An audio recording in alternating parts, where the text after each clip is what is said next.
Yes, sir. Yes, sir. Dr. C.R. Patil, sir, who is presently working as a professor at Department of Pharmacy, Dipsar, New Delhi.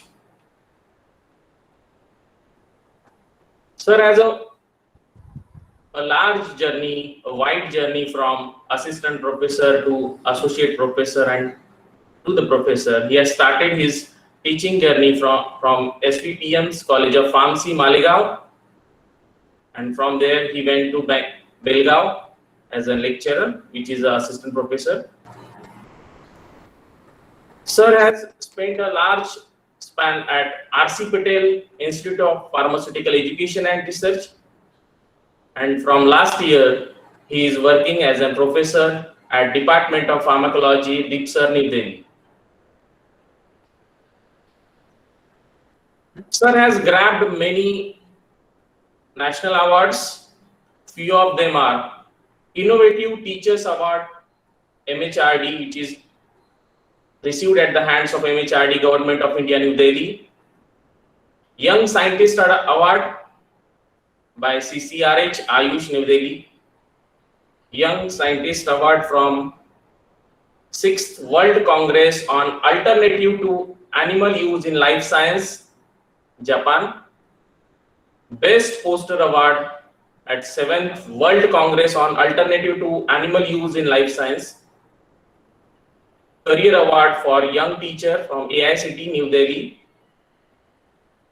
Best Poster from IPS, Bangalore, and received a MHRD Fellowship from MHRD, Government of India. Sir has a very sincere, genuine, and appreciable research contribution. If you see the last 5 years citation, he is having citation more than 1500 with H index of 22 and I index of 42.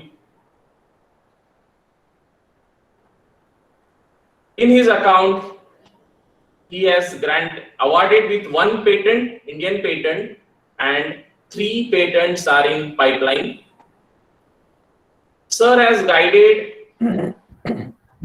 55 postgraduate students and 5 PhD students, and all the online simulation softwares which is used by a degree students at the degree colleges. It has been designed by Dr. C.R. Patil sir, which is currently entitled Xcology Pro, published by Elsewhere publisher, and also all the peoples where they are using the CD, that is Xcology CD from the Nirali Prakashan, which is also a design by Dr. C.R. Patil sir. So on behalf of GP Jalgaon Department of Pharmacy, I extend hearty welcome to you, sir. Yeah, thanks a lot, sir. Am I audible? Yes, sir. Okay. And speaker for, sorry, chairperson for today's talk is Professor Sujit Desai, sir. He will be continue soon, sir. So I request you to continue with your presentation, sir. Thank you very much. Okay.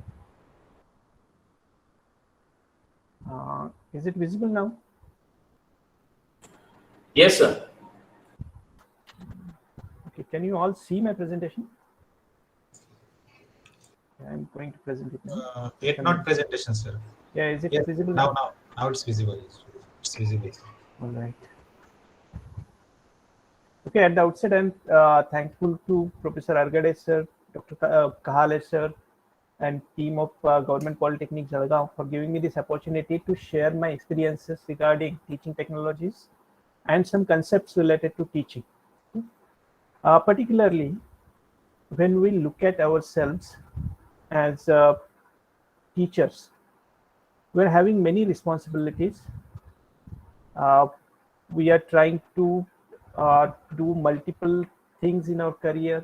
We're trying to check how the field is developing, how the students are getting better and better opportunities to learn the things and all. And apart from that, what has happened, what good thing has happened to all of us is we are also getting some chances to learn about new aspects of our own subjects. That is the beauty of today's technology, because of which we are able to really get a chance to understand many different aspects related to our own subjects, which probably were not available to other earlier generations of teachers. Okay? So I'm just setting my screen properly. A minute. Give me a minute.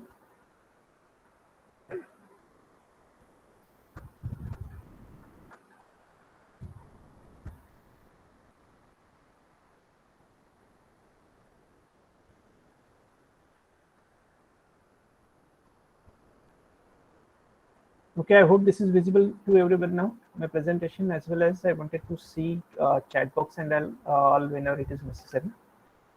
So Argade sir, is it visible now? Kahale sir? Yes, sir, it is visible, sir. Okay. Yes, sir. Yes, All sir. right. Yeah, so at the outset, thanks a lot to the organizers for giving me this opportunity. I remember that even last year, Dr. Argade had invited me to discuss something regarding this teaching technologies only. Why a pharmacy teacher like me should be invited for such a talk? That is a question. And from my side, I'm trying to give some explanation why I should be given a chance to discuss about this. If you ask me about the title of this particular talk, outcome-based education, then I'm not an expert in outcome-based education. But if you ask me what is LMS, how we can use LMS, what are the contents of LMS, what is to be done while designing the contents of LMS, all those kind of things I have learned through some faculty development programs which were conducted at IIT Mumbai, and then certain faculty development programs which are conducted by AICTE sponsored organizations also. So based on this particular background, I'm going to talk about this outcome-based education and applications of LMS in today's discussion. Okay? Let me call this as a discussion because there is possibility that someone of you must have gone through a systematic training regarding outcome-based education. Is there someone who has got this kind of training? You can just post in chat box so that I will be able to take help of those people who have done this before me. Is there someone who has got a chance to get systematic training about what is meant by outcome education, outcome-based education?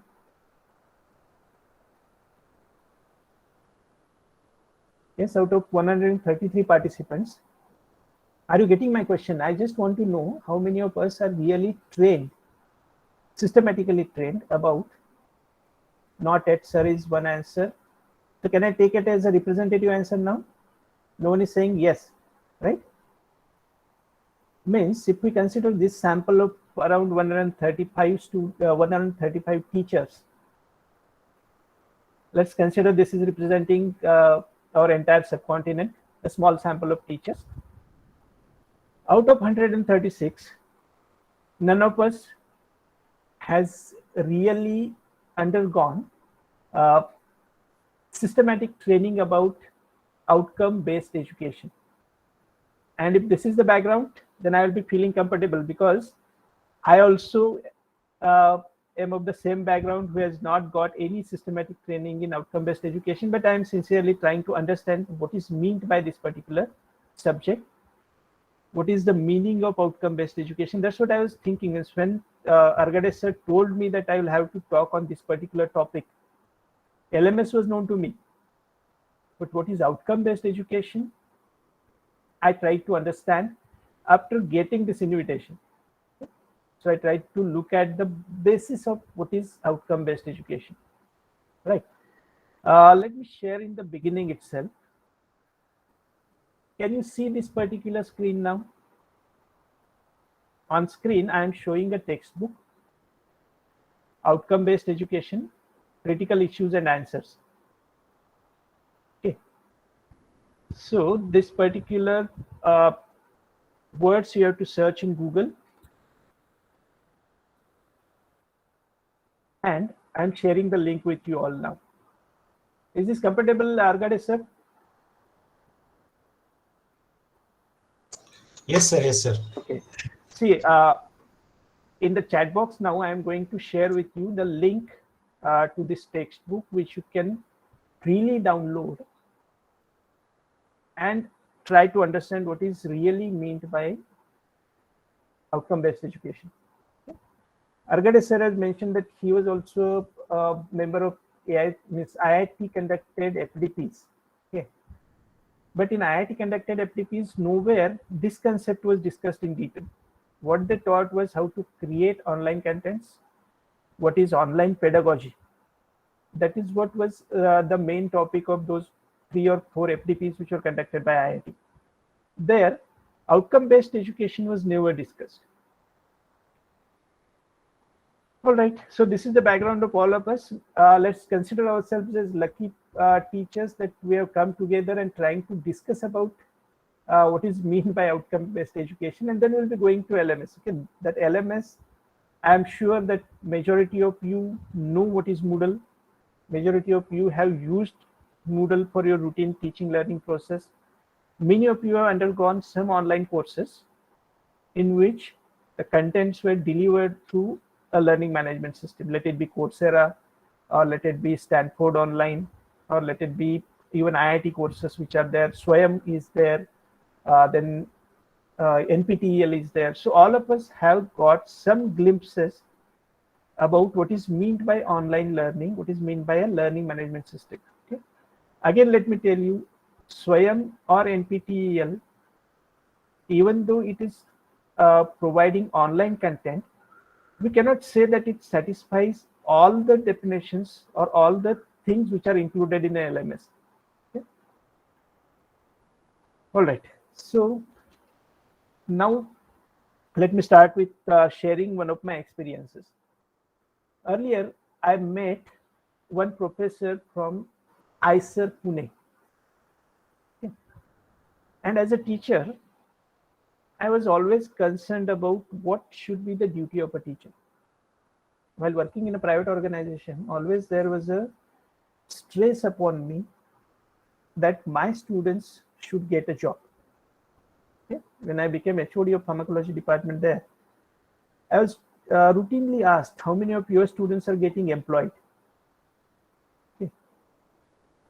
So this was a disturbing feeling for me. I could not understand how a teacher who is teaching one subject in a course, or even the head of department, or even the principal of the college, can be held responsible for employment of the student. Is a college open for creating employable people? Okay, this is a question to all of you. Let's try to interact a little more, and then I will be going through regular content of this particular thing. My question is,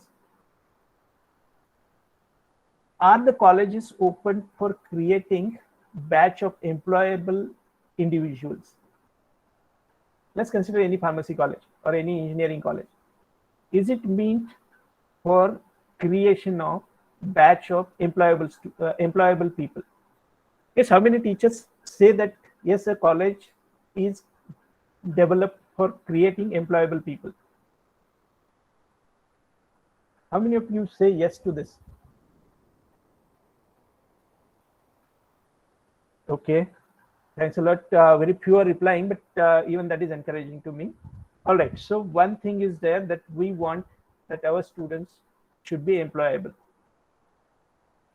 And to some extent, we teachers, our managements, our course content, the way we deliver the course, all these things are contributing to employability of our students. Okay, there is someone who has said no also. Pawan Wankhede.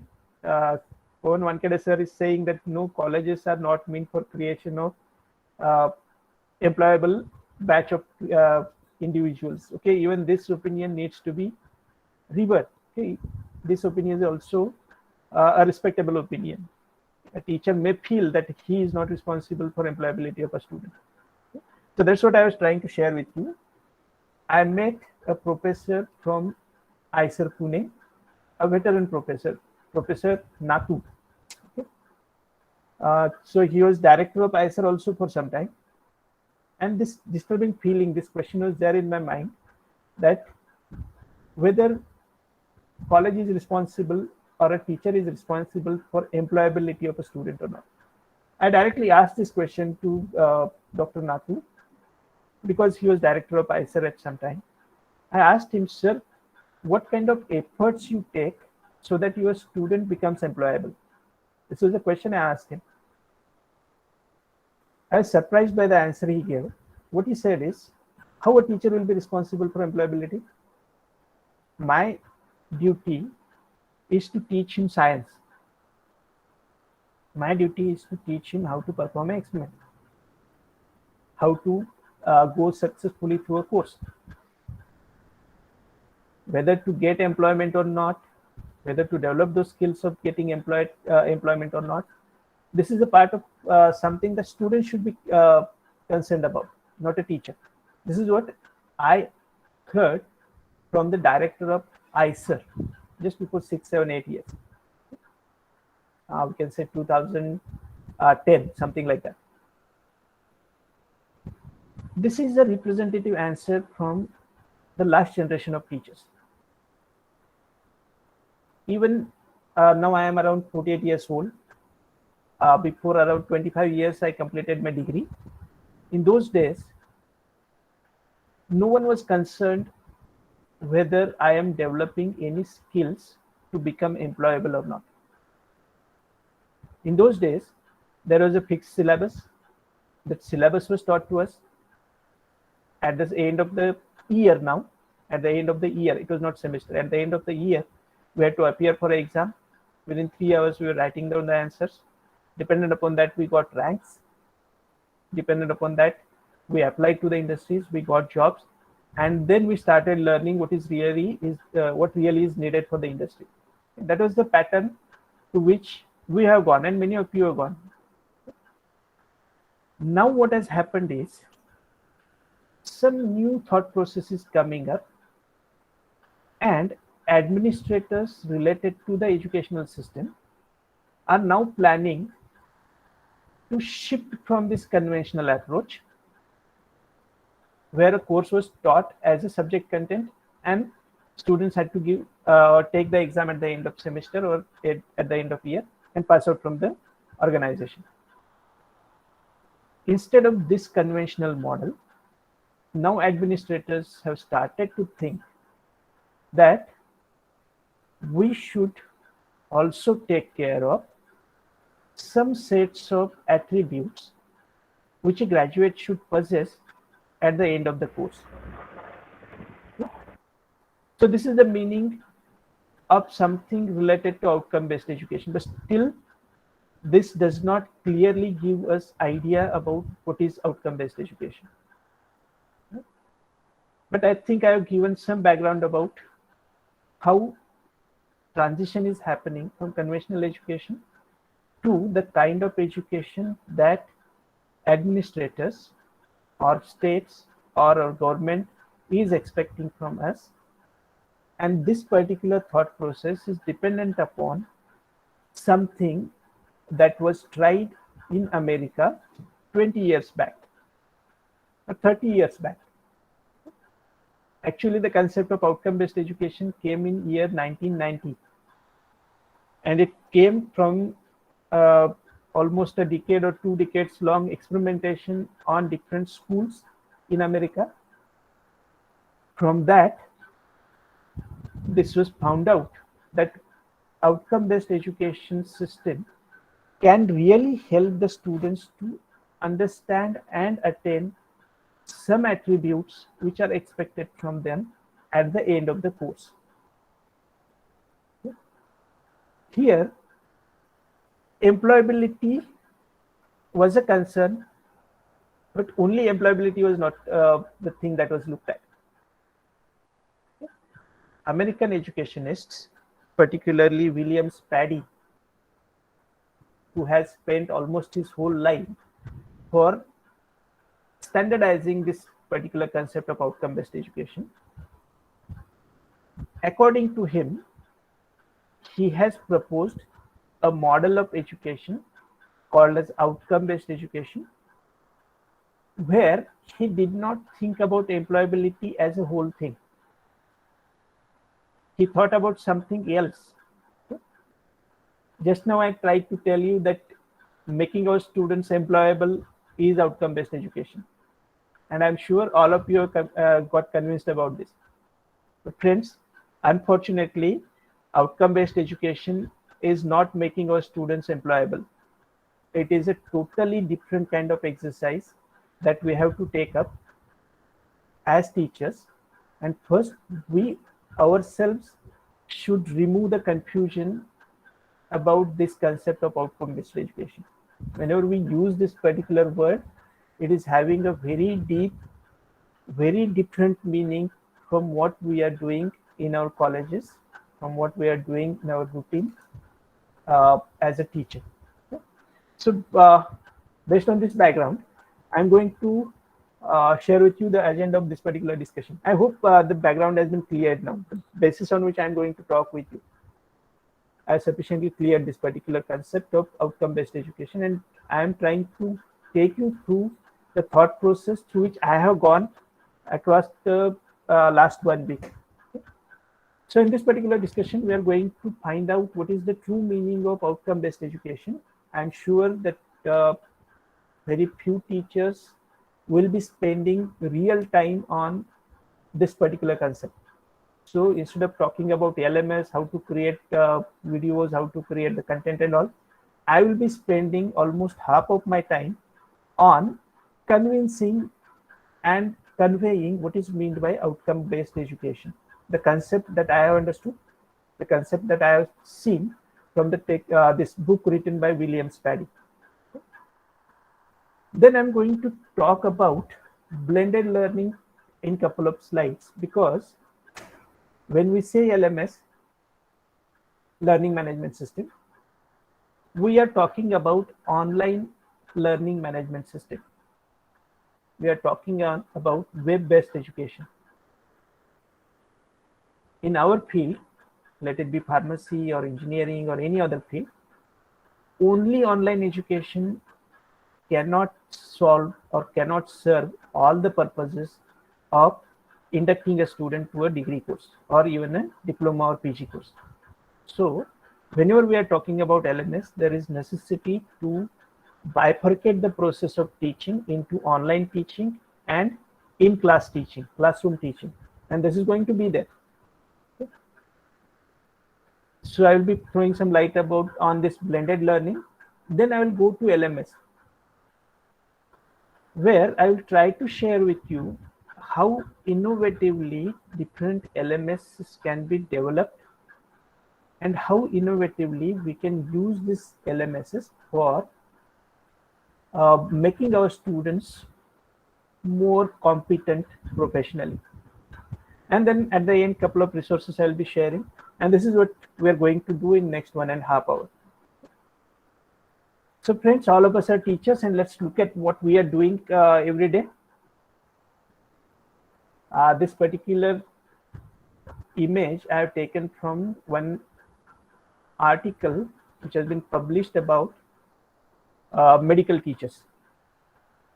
If you see the title of this article, then the article says that students are something more than listeners to your talk. That's what the name of article.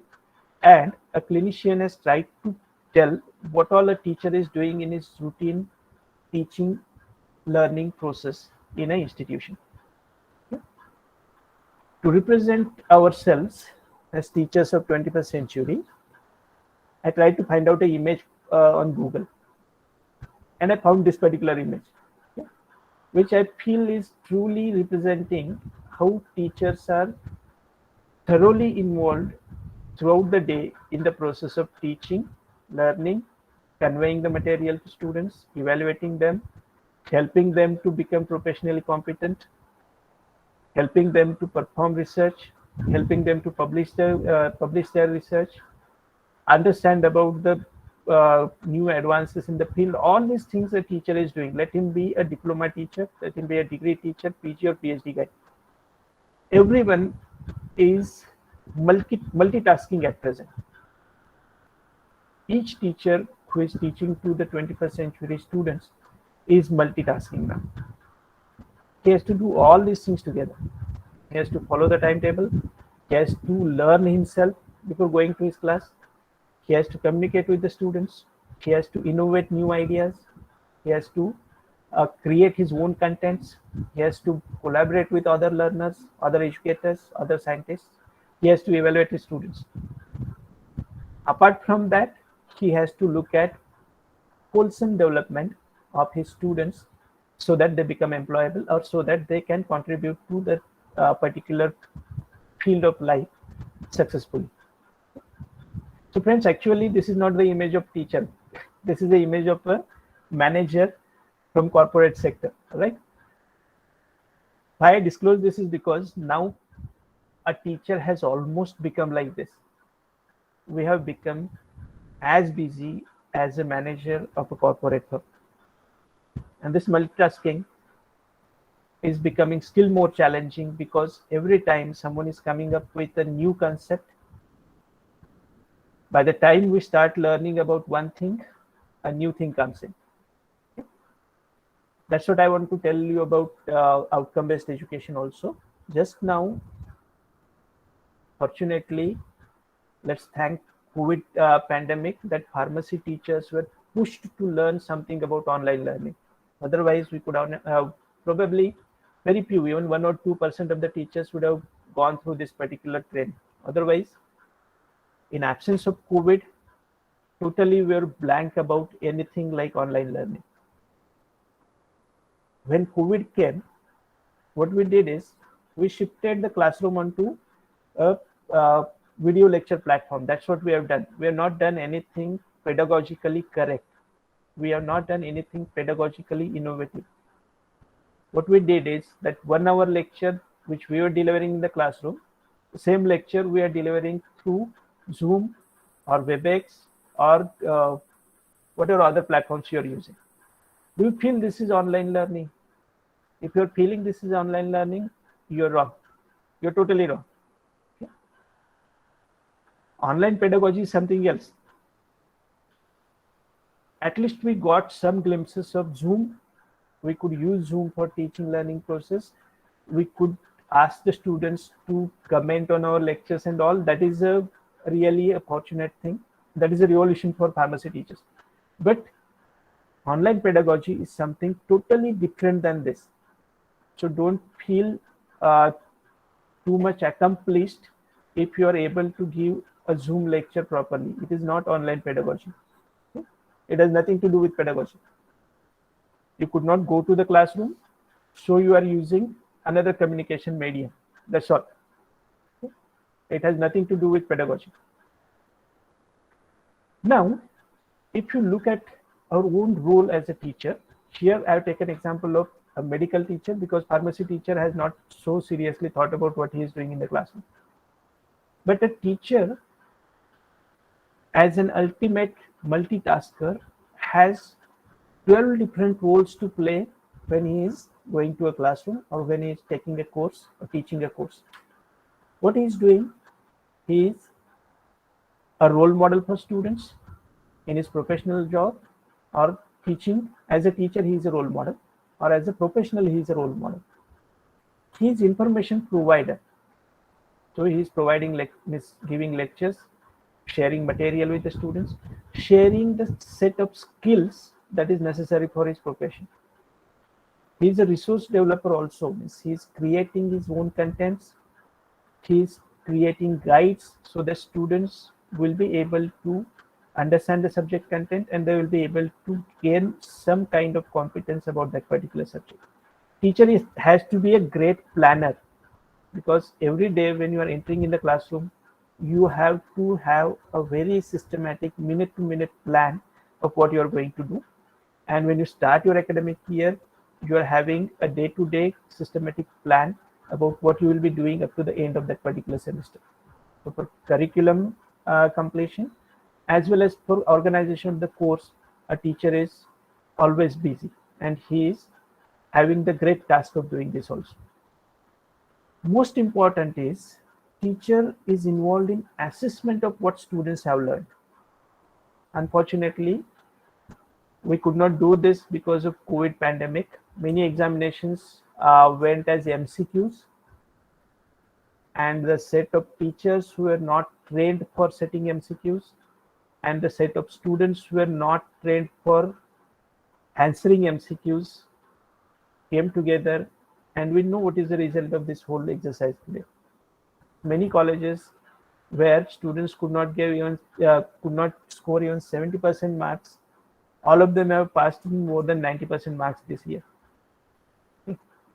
Means there is some huge blunder that has happened in bringing the education online. We must not feel proud about what we have done.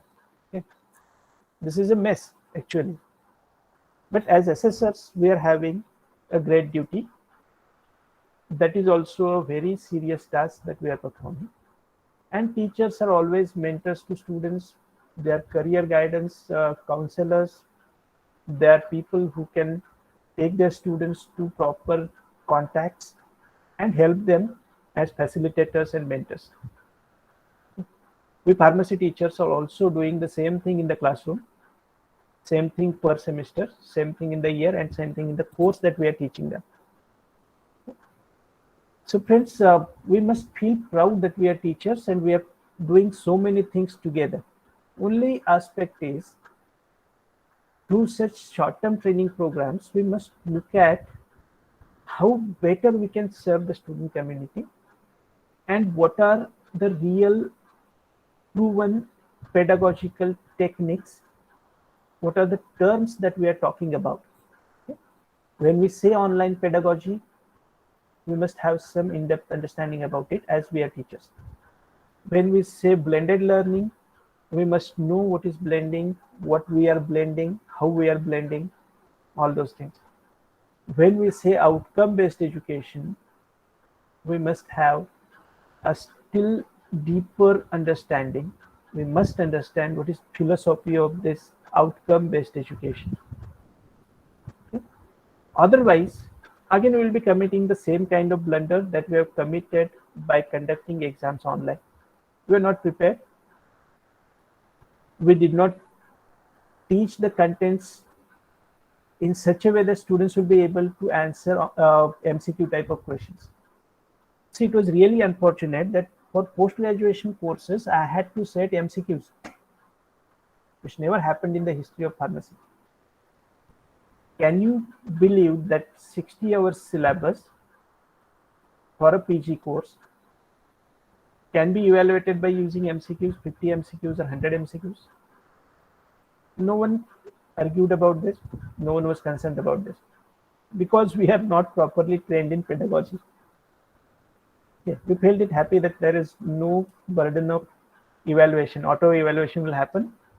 At the time when the student clicks the submit button, he is going to get his marks. All are happy. Students are happy. We are also happy. That is not pedagogy. That is something an untrained person happily does. Okay.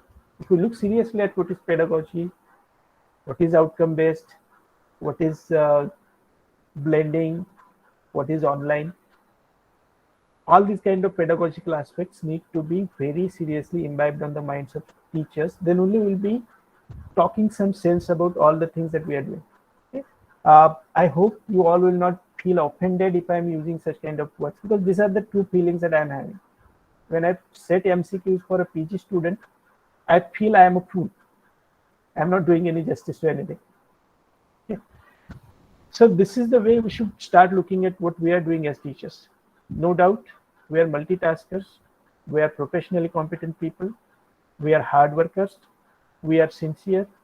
As teachers, we are having all those attributes which a teacher should have. Every one of us. Let it be a small diploma college or a research center. Everywhere, a teacher is having all these things in his mind. He is working about all these aspects of teaching learning process. Now what has happened is, we have been going through a phase of change, a phase of transformation. a very great change is coming in the field of education, where we have to shift from a conventional kind of teacher to a facilitator of learner. Why? Because students are having access to many resources, and even in absence of us, they can have access to the entire subject content. That is the reason why our role has changed now. As a student, I remember we were totally dependent upon our teachers. Many times I give that example of pharmaceutical engineering, the class of pharmaceutical engineering in first year degree, first year BPharm.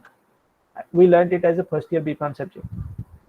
In those days, we were so much dependent upon our teachers that whatever he dictated in the classroom were the only resources for us to study.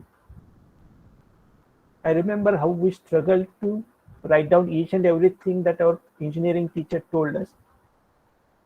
And see, the style of that teacher was, he used to just come in the class and he used to dictate the things. It was our duty to write down whatever he is telling. So on one bench, 3 students were sitting. All of them tried to write down, struggled to write down whatever he is speaking. When we went back to our hostel rooms, again we kept the 3 notebooks in front of us and wrote back the final notes for pharmaceutical engineering. That was the way we were dependent upon our teachers. Today's students in nowhere having any dependence on us. They are having all the resources. Go to SlideShare, you get all the presentations. Go to YouTube, you get all the lectures. Go to even Nobel laureates organization website, you'll be getting Nobel laureates lectures free of cost at single click. Because of such availability of resources, because of such revolution in information and communication technology, ICT, today our role has significantly changed. Now what we are talking about in this particular STTP is shifting from input to outcome. Okay. Is there any problem, sir? Hello? Is there any issue? Okay, so let me continue my presentation again. All right, so next kind of revolution that has come up now is a revolution from input to outcome. This is what is meant by outcome-based education. Okay. What is meant by this input and outcome? Input is what we teachers are doing for the students. And what is outcome? Outcome is what students are learning from the class. If we are sure about what is input and what is outcome, then we will be able to understand what is outcome-based education. Well, the things are slightly complicated, but we are trying to understand what it is really. Let me take you through a quiz, a simple quiz, and I request you all to reply to this particular quiz now. I hope all of you are able to see this quiz on screen, where I have tried to ask you which of the following colleges is implementing outcome-based education. I'm reading the first option is all the students passing out of the degree college got their job. Second is all the students qualified GPAT exam and one of them stood first in the country. Let me read all the options and then you give your answers. Okay. Third option is all the students passed with CGPA above 8 and all the students published either a review or a research article. Okay, there are some answers about A. See, I want opinion from each one of you. I should get 166 answers, then I will start again. Please keep on answering this particular question. I want to know about this. Dr. Prashant Argade has said none of the above. Very nice. We can say none of the above. Okay, there are two answers who said none of the above. All right, is there anyone else who feels none of the above is the answer? No, only those people answer me. Do you feel none of the above is the answer?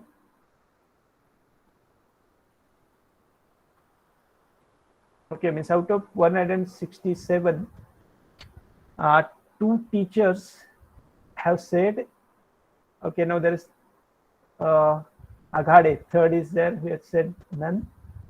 And then Khakal, none. Either A or none. Deepak Patil, Roshni Chaudhary, partly all. Okay. So now let's conclude from this particular answers which I am getting that there is sufficient confusion about what is meant by outcome education, outcome-based education. We teachers are not reaching a final consensus about a single answer, right?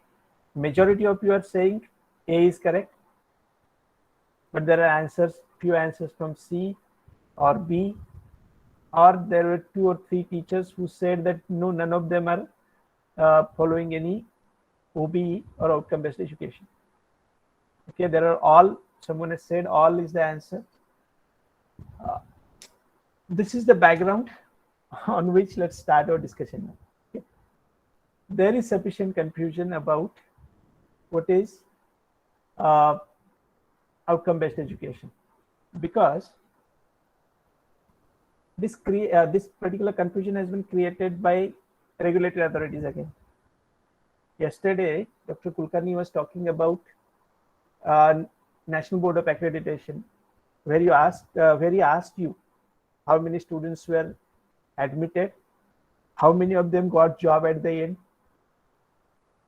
and how many of them become entrepreneurs, how many of them went for higher education. This is what is the kind of statistics each one of us is reporting every year, and we are feeling that we are following outcome-based education. Okay? That is a misunderstanding.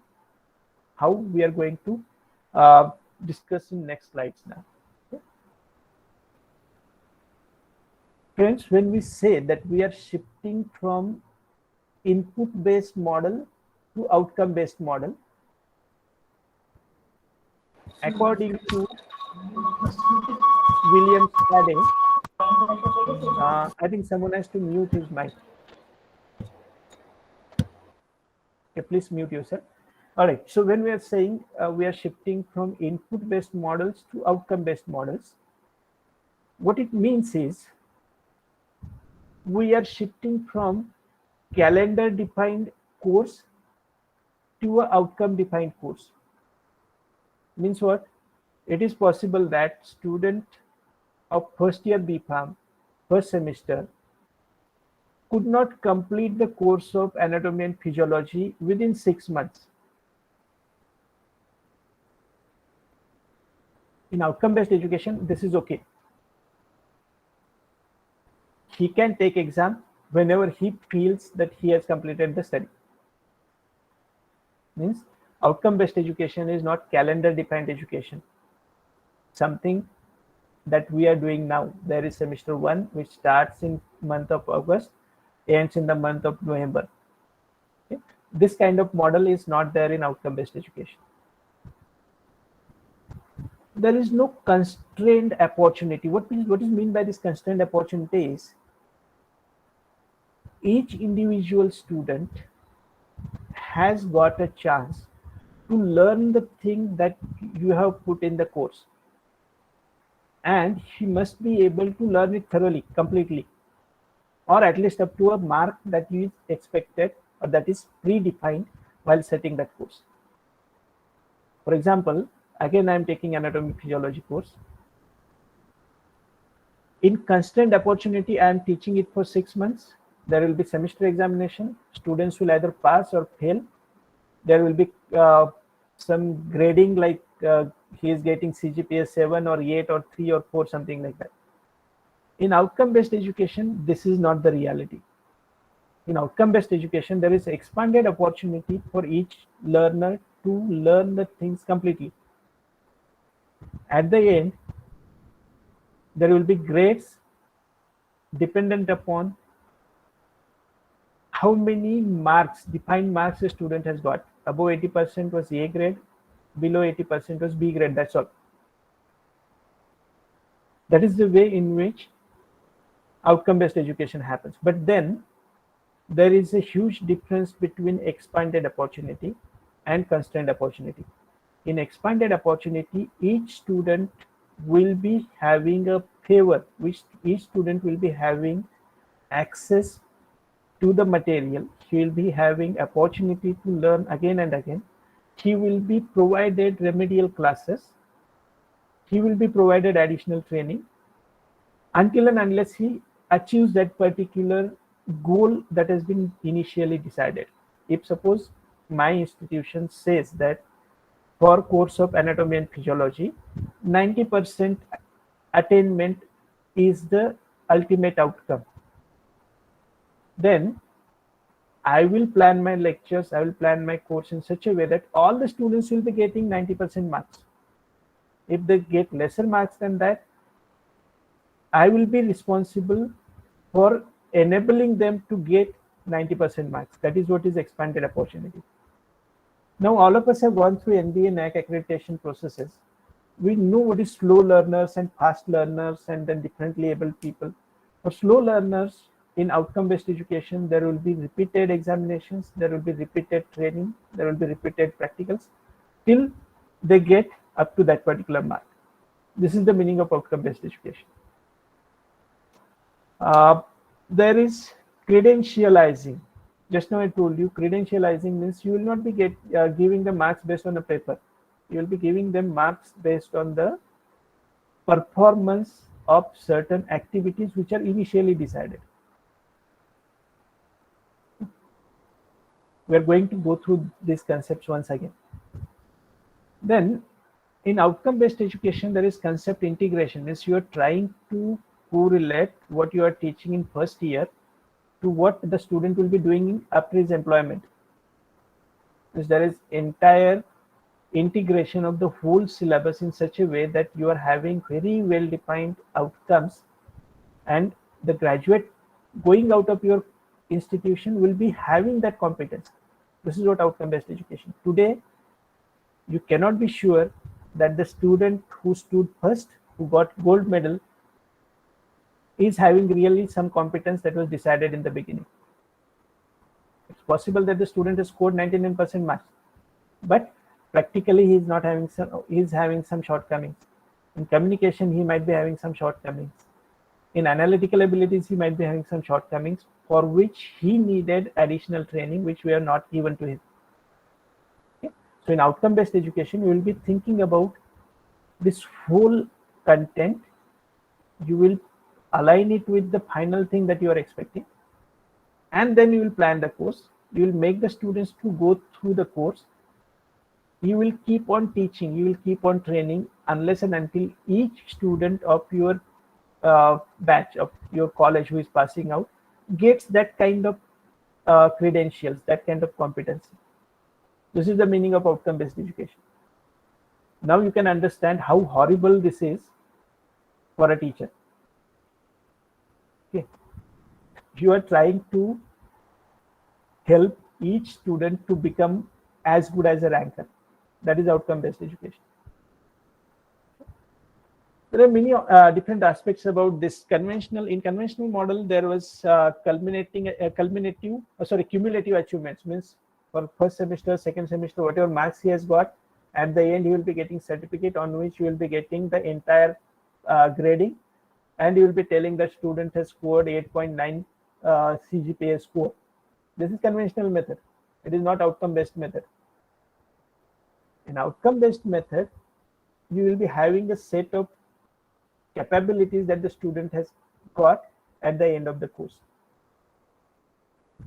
In case of conventional model, you are having rankers, you are having good kind of achievers, bad achievers, and so on. But in case of outcome-based education, there is nothing like a ranker in the class. Each student is striving to attain a particular professional competence. Okay. Then there will not be comparative validation or comparative evaluation. You are not going to compare marks of one student with another. Okay. And you will be having collaborative structure in your outcome-based learning. Okay, someone is eager. Shrutali Pulankar. Okay, Shrutali, I was trying to explain to you what is outcome-based education in this particular slide. If you see the earlier questions, none of this is following the criteria which is given in outcome-based education in the next slide. So none of the above is the correct answer, because you are not shifted from conventional system to outcome-based system. Let all your students get job. That doesn't mean you are following outcome-based education, because you have not taken any care of helping each student to achieve a professional goal.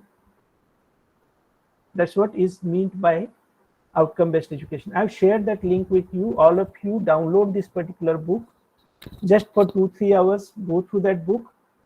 The purpose of this particular STTP will be served if all teachers have a look at it.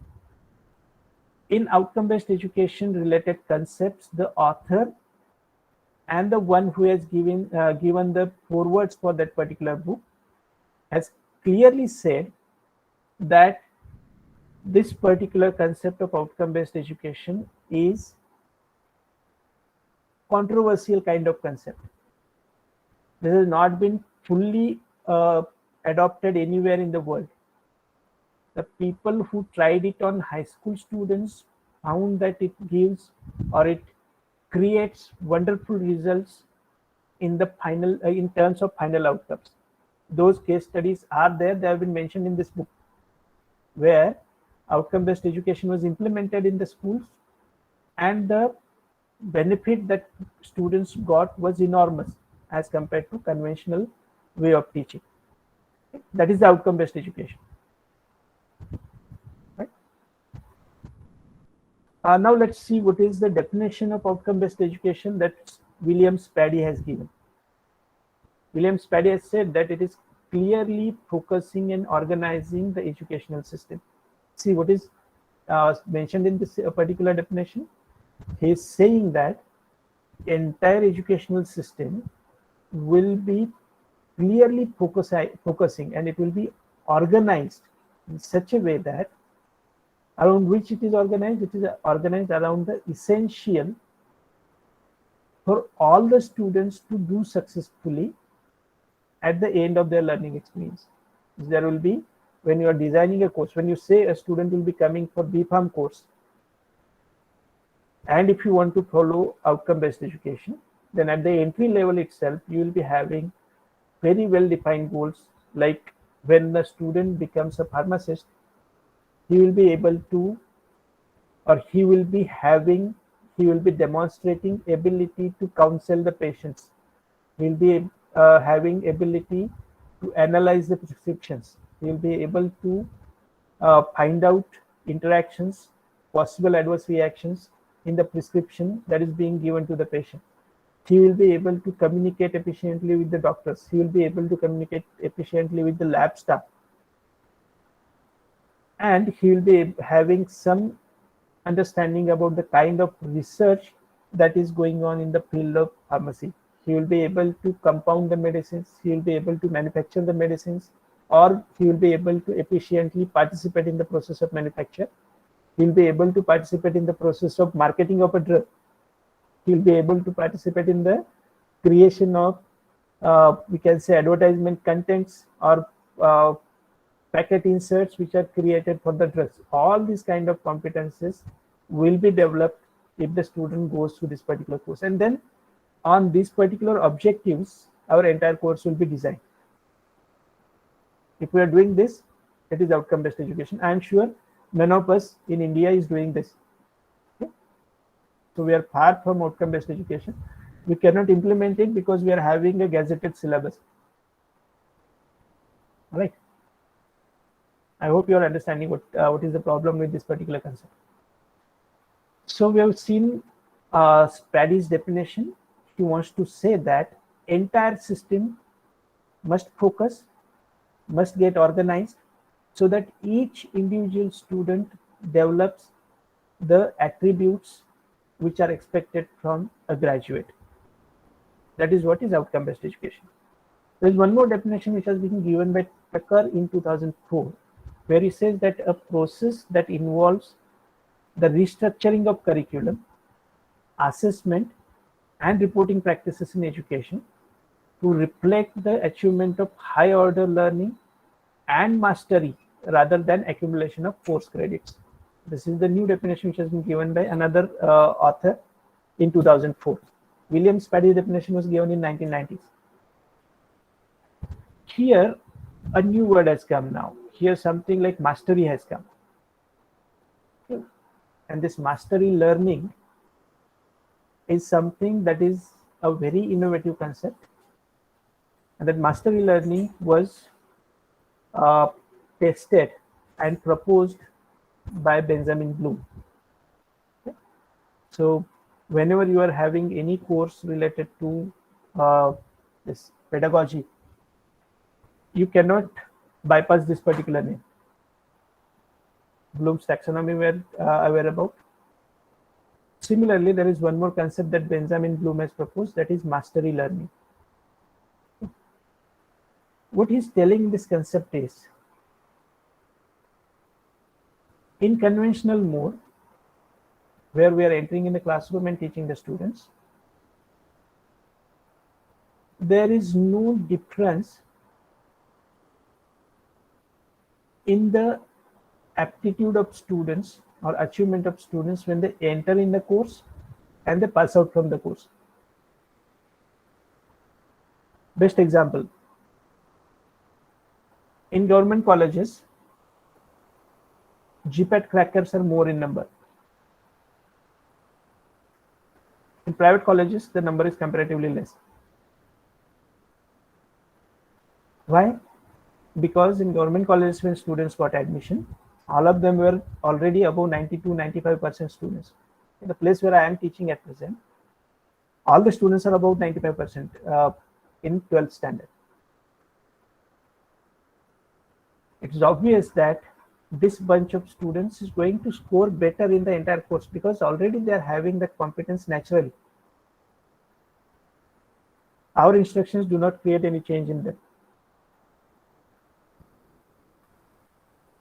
And the same thing has been systematically proved by this Benjamin Bloom in an experiment on, we can say, on groups of students. He carried out experiment and he showed that conventional instruction process is not having any significant impact on the achievements of students if they are non-achievers from beginning. If they are having good aptitude, they will pass out with good marks. That is the reality. Just now I told you about this. Government organization, the kind of training students are getting. In the private organization, the kind of training the students are getting varies a lot. Now I am talking in favor of private colleges here, okay?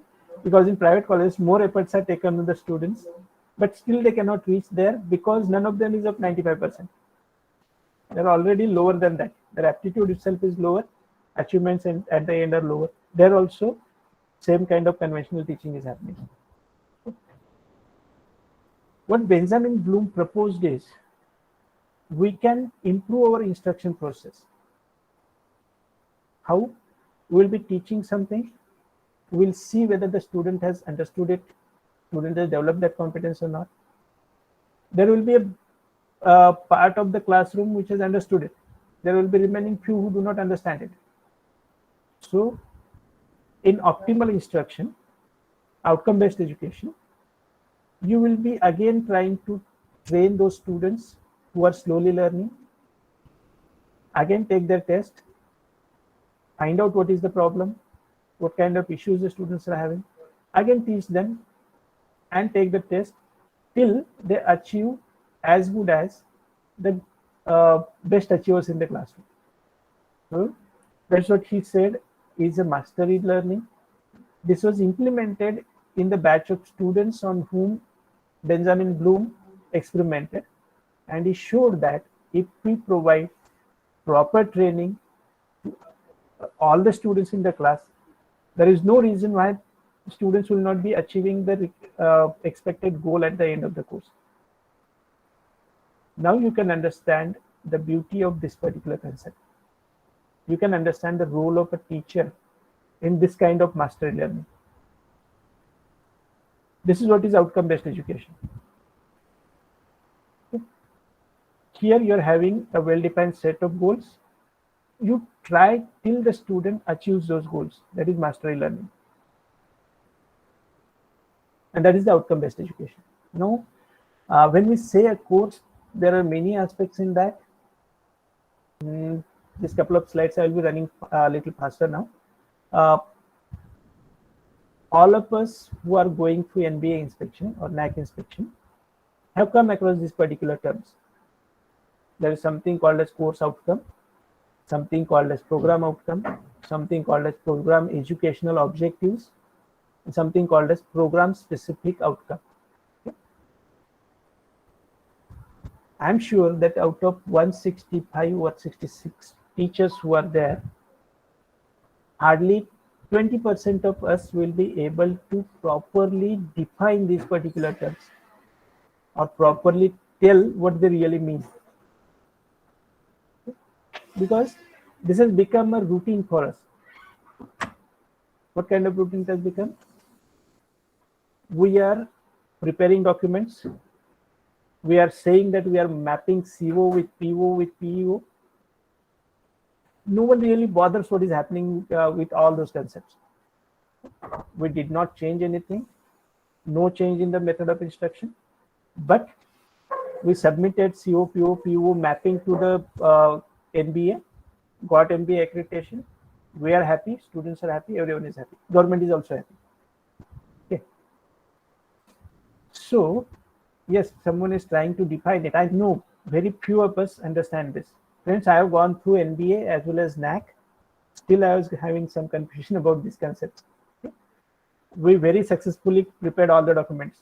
Let me tell you, we prepared COPO mapping and all for all subjects. But instructional strategies did not alter. Still, we are using the conventional methods themselves. We did not employ or we did not inculcate mastery learning anywhere in the course. We did not bring in any change in the way of instructions.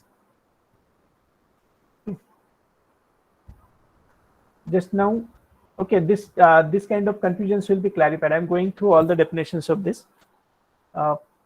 So in next slide, I have added definitions. When we say program outcomes, it is something as stated in the NBA. It represents the knowledge, skill, and attitude that the student should have at the end of the 4-year engineering program. So just now, Sujit Desai sir, what you have said is program educational outcomes is what student achieves at the end of 4 years. This is wrong. This is actually program outcome, not program educational objective. See, this confusion is there. It was there in my mind also up to yesterday night. So don't worry about it. Don't get irritated also that I'm saying something is wrong. That happened about me also. When I really carefully tried to see what it is meaning, I got this understanding about it. So what you are saying, what student actually get or do at the end of 4 years is program outcome. It is not program educational objective. Okay. Program educational objective is broad statements that describe the career and professional accomplishment in 5 years after graduation program. I'm sure very few of us really have this kind of clarity about these definitions. What NBA is saying is, when you say program educational outcomes, you are talking about where your student will be after 5 years of completion of his graduation. That is program educational outcome. These definitions I have taken from NBA website, National Board of Accreditation website. So again, Rashmi Mishal has tried to say that yes, it is something that happens at the end of 4 years. This is not what happens at the end of 4 years. This is what will happen to the student after 5 years of completion of his graduation.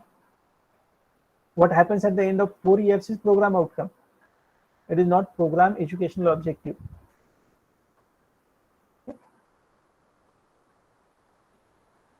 All of you visit NAC website, NBA website again, try to see the difference in these definitions. And this is what I'm telling. I also gone through NBA inspections, but I did not know what is the difference between PO and PEO, program outcome and program educational objectives. These are two different and distinct terms. PEO is related to what happens after 5 years of graduation. PO is what happens at the end of 4 years. Okay, so we can correct this particular meaning in our minds if we are having some mismatch about these two words. Course outcome is something that happens at the end of a course, means at the end of a subject. Program specific outcome means, again, here what student achieves at the end of that particular specific program in the terms of his professional competency. Okay. All of us must again visit NBA, you can say booklet, see what is mean by all these things, so that we'll be having some clear understanding. No one asks about it. NAC also, you just fill up the data, you show that you have mapped, it's okay. No one is bothered about it, because who comes for inspection also has not looked at the definition so seriously. We're happy about that. All right, so in NBA, it has been said that program outcomes are related to knowledge, skill, attitude, what the student gets at the end of 4 years. Program educational objectives, when you will be checking about fulfillment of these objectives, you will be checking it in alumni who are already in the field. After passing degree, they have spent 5 years in the field. What was their status? What is their status? That tells you about whether your objectives are getting satisfied or not. Okay. So there should be something like PEO, POCO mapping and all that we are doing, and that we are doing as a regular homework where we are not at all involved. All right. So friends, this is, I'm skipping few slides now. I will have to go ahead with this particular slide. I hope it is visible to all. What are components or 4 basic principles of outcome-based education? First principle is design down. Okay. First principle of outcome-based education is designing down. Means what? Your subject contents, you should design based on the outcome that you are expecting in your students. I'm not talking about course outcome here, neither about program outcome. I'm talking about what you want your students to be at the end. Dependent upon that, you have to design your syllabus. Whether this has happened or not, you have to check it again. There should be clarity of focus. Okay. Means, again, whatever we want to achieve at the end, we must be sure about that. There should be high expectations. Now, this is related to teachers. High expectations are not from students. High expectation is something that teacher is telling himself to do. What kind of high expectation? A teacher is expecting high, means what? He is saying that all my students will be attaining this particular professional competence. It helps all the students to succeed, to come up to a level. That is high expectation. This is the basic principle of outcome-based education. Next outcome-based education principle is expanded opportunity. You are providing each individual student the contents, the details, the training, support as the student needs till he achieves the expected outcome. This is expanded opportunity. You are not saying that I have given the lecture, now go to hell, read yourself and come to the exam, appear for the exam. That is not expanded opportunity. Expanded opportunity is you are carrying out regular evaluation of your students.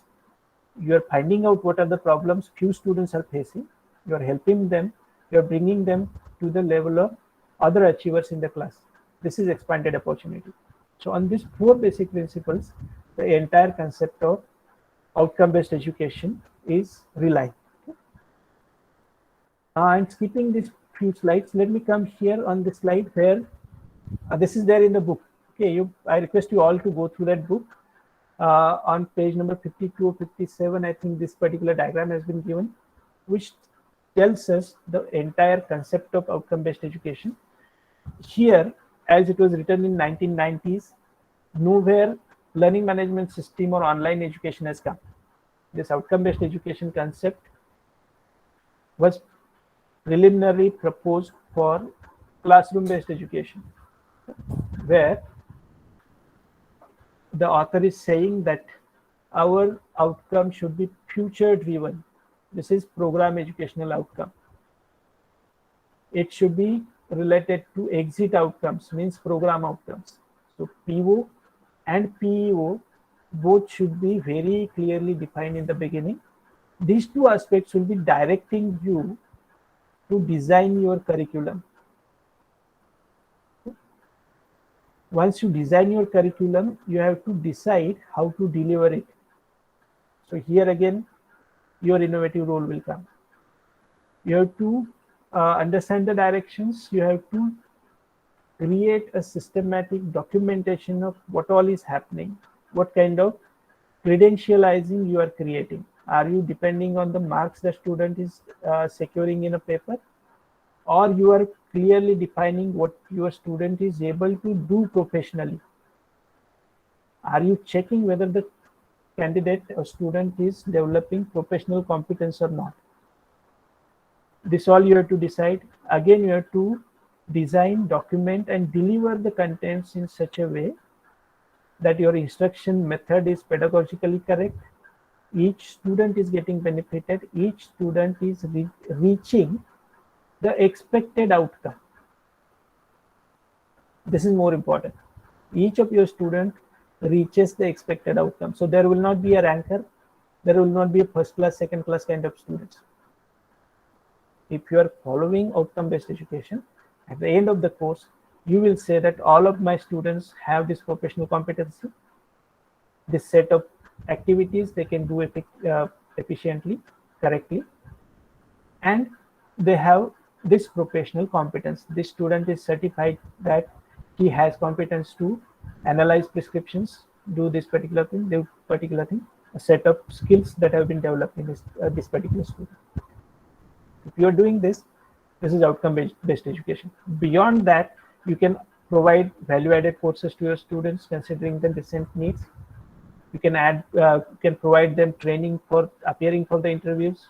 That will be another thing. But professional competence, to inculcate expected level of professional competence, whatever you are doing, is outcome-based education. Your entire work should be focused on these aspects. That is outcome-based education. In simple terms, friends, all are involved in this: government, state government, colleges. What you are trying to do in outcome-based education, you are creating proper credentializing process. Okay? Means what? The way how to evaluate. There should be accountability. There should be standards set. The curriculum should be properly designed. Instructional process should be properly there, and implementation should happen correctly. If you are doing all this, it is outcome-based education. Now, just in the beginning, I said that unfortunately, because of pandemic, we went online, which was not pedagogically correct. In online blended pedagogy, you are taking help of online resources. You are taking help of strength of the classroom teaching. You are combining them both to become good teachers, okay, to achieve your goals. So when we say a LMS, it is something that helps us, facilitates us to store all the activities, conduct quizzes, conduct exams, provide assignments, and help the students to submit the assignments. You can give projects to the students if this project is related to some coding kind of thing or something like that. And then this learning management system also helps you to evaluate and score the student for each of these activities. And you can keep track of what all the students are doing during the entire course. Not only this, but you can enable the students to give prompt feedbacks. You can encourage collaborative learning in them. you can enable your students to repeatedly go through the content till they understand, till they develop the proper capabilities. And this is helping the students to come out of their limited resources, get collaborated with teachers and their colleagues or peers, understand the subject thoroughly, come up to a particular level of achievement. This is what LMS helps us. LMS is a part of OBE. You cannot provide OBE through LMS. Outcome-based education you can better provide by using a learning management system. But independently, none of the LMS can provide thorough, meaningful outcome-based education.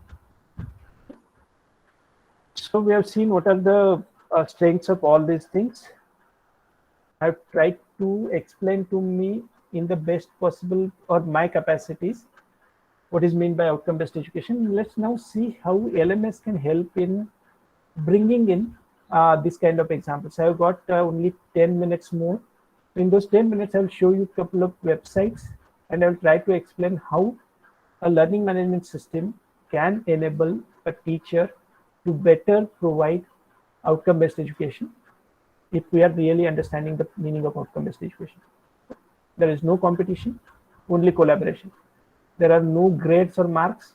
There is only attainment. There is no gold medalist.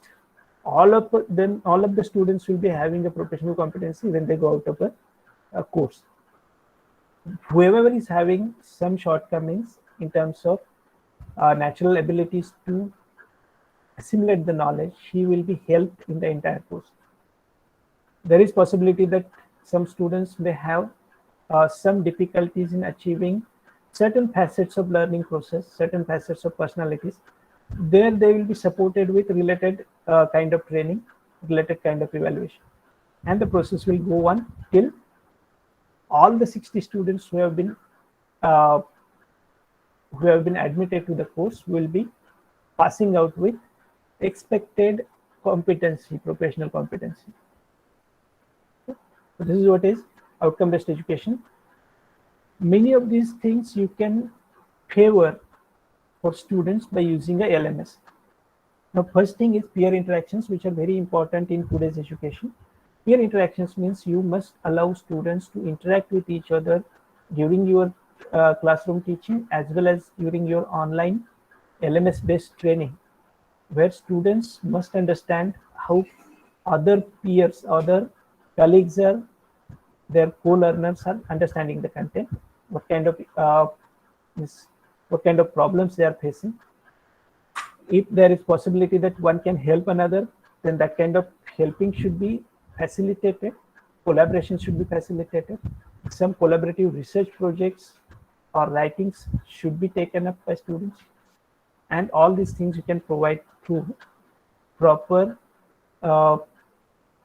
use of LMS. I'm trying to show you how peer interactions are favored.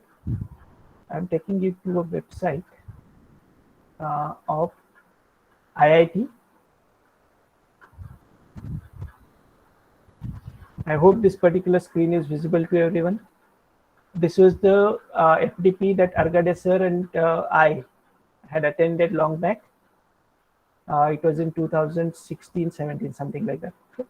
So here, using Moodle, this particular website is created in Moodle. In Moodle, IIT people literally taught us how to interact with each other. There is something called as a discussion forum in this. In discussion forum, IIT teachers gave us some marks that if suppose you post a comment in this discussion forum, you will be getting a mark for that or some credits for that. If you initiate a stream of thoughts, or if you initiate a new string of discussions, there will be some additional marks for that. This will be considered as a professional competency, that you are having capability to collaborate, you are having capacity to help others. Now you can understand how evaluation is changing here. If it was conventional course, the teacher would have said that write down this particular thing, you are getting this many marks. In this learning, outcome-based learning, it is enabling me to come out of my conventional role, collaborate with others, try to learn something. There will be a wiki space in this particular LMS where students can keep on commenting and keep on developing a text content as per their understanding. And the moderator will be finalizing the content as it happens in case of Wikipedia. Okay. So whoever is participating in this discussion forum, whoever is initiating a string of thoughts, a new string, whoever is posting against a question or explaining, trying to answer a question, all these things will be considered as a part of objective-based learning, because here you are enabling collaborations. Collaborative learning is a mainstay of this process. Okay. Then there is next part of this LMS where you can use quizzes. Again, while designing the quizzes, your purpose should not be to evaluate the student. Your purpose should be to check whether students are understanding the things or not. If they are not understanding, direct them to another part of the course. Ask them to read, ask them to see the video, try to learn it once again. Again, come here and answer the question. So something called as learning by doing is again a part of outcome-based education. Learning by doing means you are continuously doing the thing until and unless you achieve that learning process or you meet the learning objective.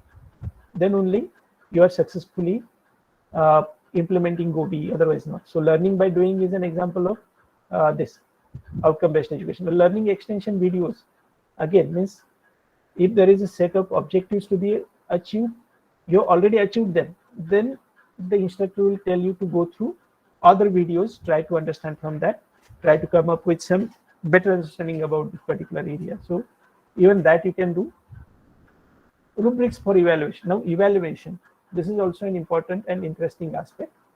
See, what happened in this particular course, pedagogy related course, is each participant, each student was having a chance to evaluate performance of another student.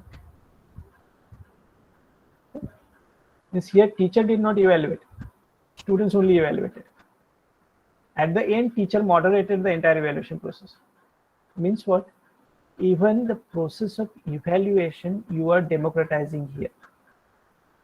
You are trying each one to see what he has achieved. If he has not achieved, help him, collaborate with him, bring him up to your level.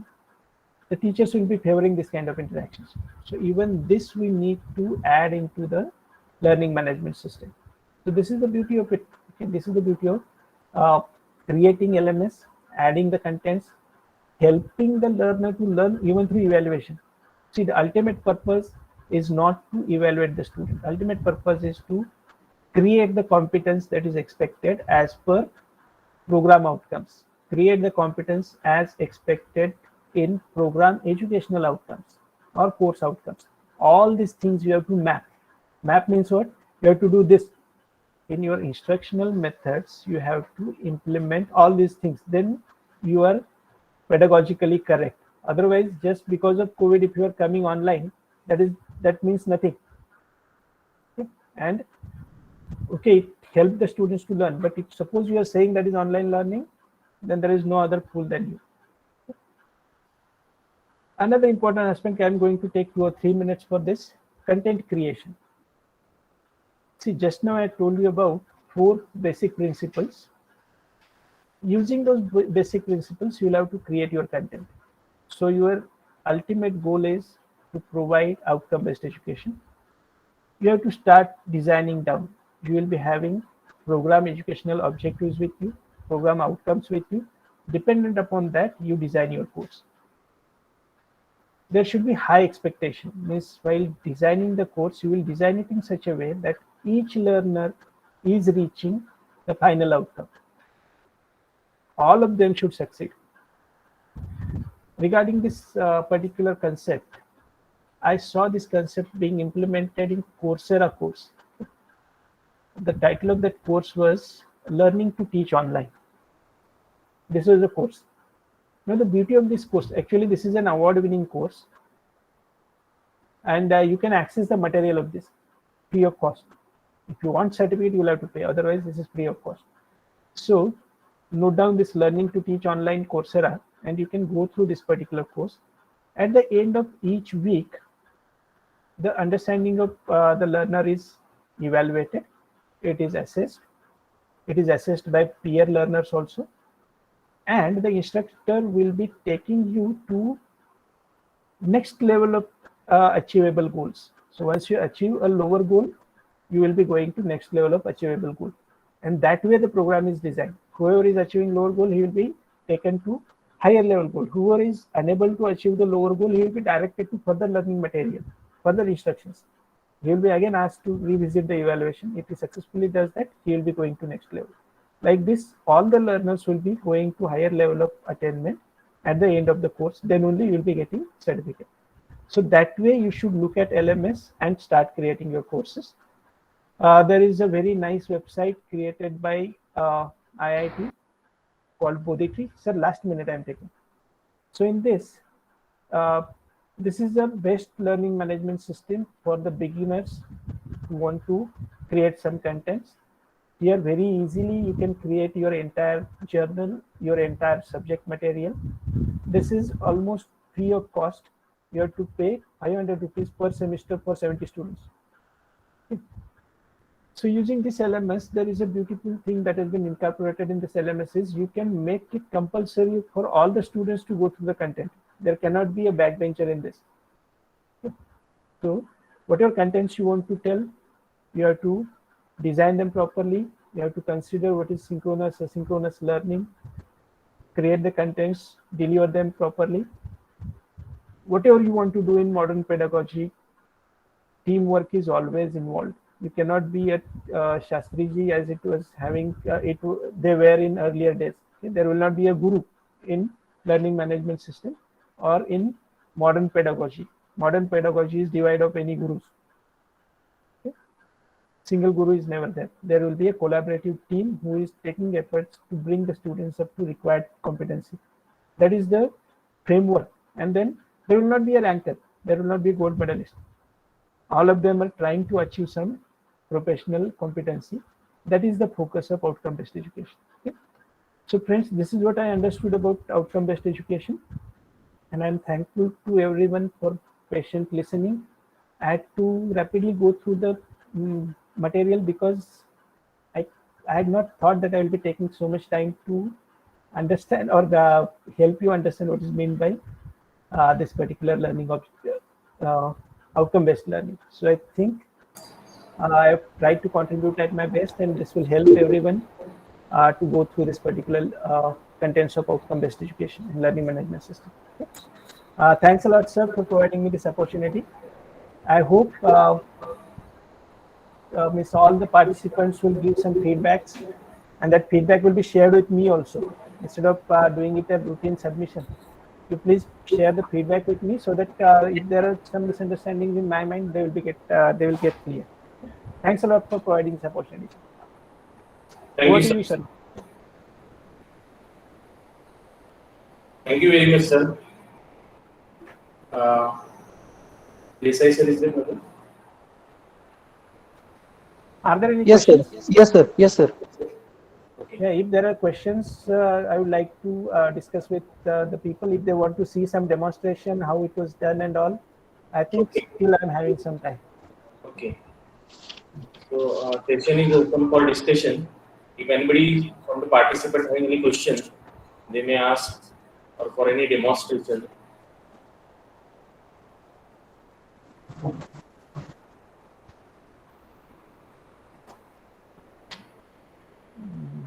Okay, this is the nice thing about teachers. They understand everything and then they do not want to share anything.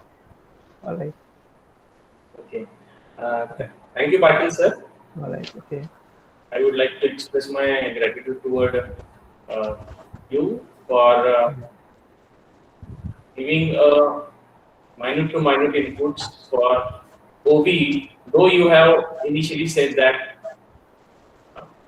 you are not completely aware of OBE and main area of yours is LMS. Still, we have understood many lots of things from you, sir. Okay, Okay, thank you. and every time our department is learning from you, sir. Thank you a lot. Thank you, sir. Now the session in charge, chairperson of today's session, Professor Sujit Arun Desai, sir, from Dange College of Pharmacy. Okay. I request you, Desai, sir, to conclude the session. Yes. Am I audible, sir? Yes, sir. Okay. So just now, good afternoon to all, one and all delegates. First of all, I'd like to give thanks to Government College of Pharmacy and Dr. Argad sir and all organizing team to give me an opportunity to chair the session of Dr. C.R. Patil sir, Professor DIPSAR New Delhi, a true and dynamic researcher. First of all, I'd like to thanks Dr. C.R. Patil sir given a wonderful presentation on outcome-based education and application of LMS. Actually, I attend a number of webinars of Dr. C.R. Patil sir organized online at Bharati Vidyapit College of Pharmacy, Kolhapur also. Sir has started his lecture with one case study, or that is a very important parameter, that employability of student should employable according to the course, according to the content. Again, what efforts should be given by teachers or a college or skill developing parameters. That again, OBE outcome based education is student centric teaching and learning methodology in which the course delivery assessments are planned to achieve a stated objective and outcome. So, sir has already given the parameters, or it focuses on measuring student performance, that is the outcome of different level. Student having graduate attributes after completion of the course, sir has already given or stated at how the OBE, that outcome based education, is started in 1990 at America. So what are the agenda that OBE LMS, that blended learning teaching, what the resources that given, again how the teacher is ultimate multitasker, what are the roles of teacher is thoroughly given by a role model, information provider, resource developer, planner, assessor and facilitator.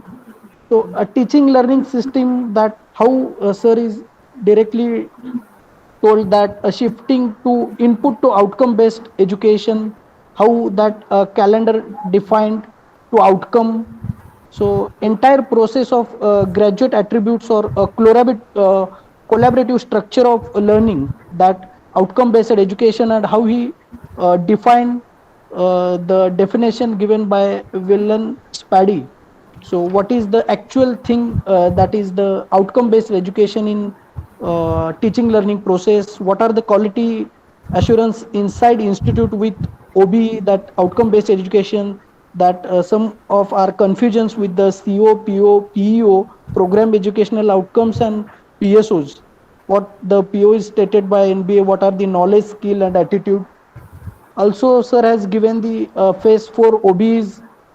However, according to the my knowledge in short, that about the overall OBE means how much the student are able to implement what they have learned in their future endeavor. So what the part sir has given with the learning management system, that web-based application, storage of all course activities. In forthcoming session, we had thoroughly gone through the actual thing related with the Moodle, and lastly, sir has given the thought process on it should all the continuous process or increase the teamwork. So once again, I'd like to thank Dr. C.R. Patil sir on behalf of Department of Pharmacy, Government Polytechnic Jalgaon, for giving this wonderful talk on this today's topic, that outcome based education application of LMS. Thank you very much, sir. Over to you, sir. Professor Sujit Desai, sir. Thank you for concising the session and what the things are covered in this session. Thank you once again, sir, from the Department of Pharmacy, Jalgaon.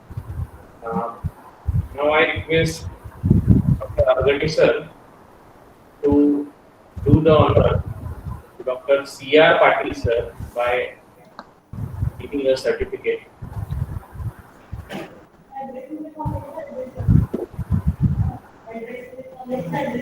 Thanks a lot, sir. I virtually accept this particular certificate. Thank you, sir, for accepting the certificate. Then I also request Dr. Argade, sir, to do the honor by giving certificate to our chairperson of today's session, Dr. Desai, sir.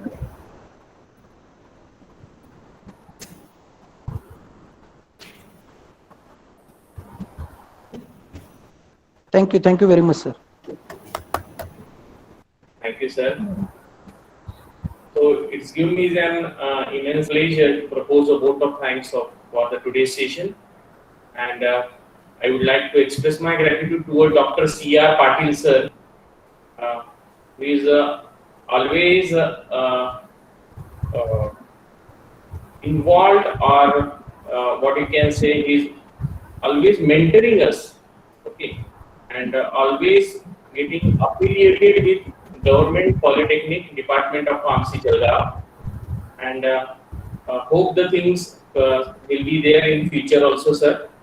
I also thankful to today's chairperson, Dr. Sujit Desai, sir, and all the delegates from different colleges who has spared their time for attending this session also. Thank you very much, sir. Thanks a lot, sir. Thank you. Thank you, sir. Thank you, Patil sir and Desai. Okay. Yeah, okay. Bye. Okay, sir.